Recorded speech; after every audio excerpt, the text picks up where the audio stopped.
So the latest homeless figures from the Department of Housing are utterly depressing. They show that there were almost 12,000 adults and children in Department of Housing funded emergency accommodation in March.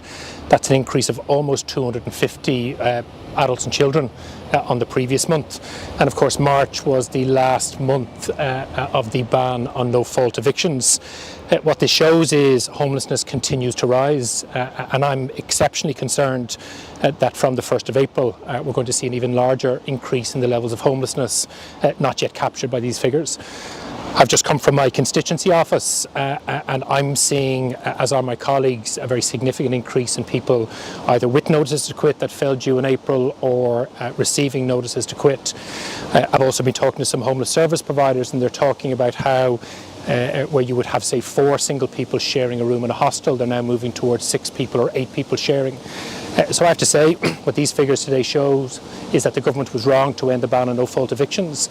They must immediately revisit that decision, because they simply don't have a plan in place to deal with the inevitable and significant rise in homelessness that's coming in the months ahead.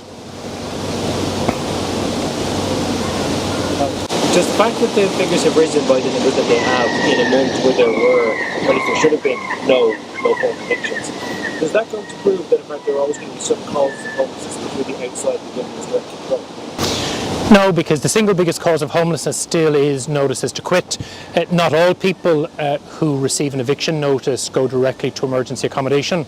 Some move in with family and friends, they sofa surf, and when that breaks down, they then present for emergency accommodation.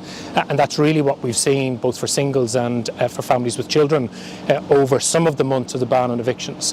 What it does show is the numbers are increasing, and from the start of April, where the ban on no-fault evictions was lifted, numbers are going to increase even further, and that's why the only right course of action for the government to take is to immediately reverse the decision and reinstate the ban on no-fault evictions.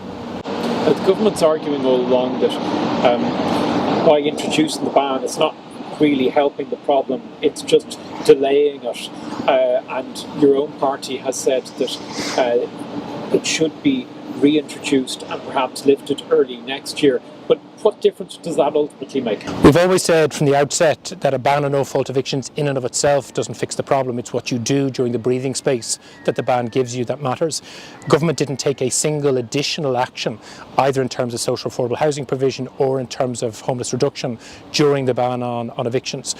So if they were to reinstate the ban on no-fault evictions, which we're urging them to do, what's even more important is to take the very detailed emergency measures, which I've outlined in writing to Darragh O'Brien on a number of occasions, to reduce the flow of singles and families into homelessness, to accelerate the exit of singles and families from emergency accommodation, and to increase the overall supply of social and affordable homes. It's not just about the ban, it's about the emergency measures that the ban allow you to take. And unfortunately the government chose not to take those actions, made a situation worse, but that doesn't justify the ending of the ban. Really what it proves is the case for extending the ban and then taking those emergency actions that are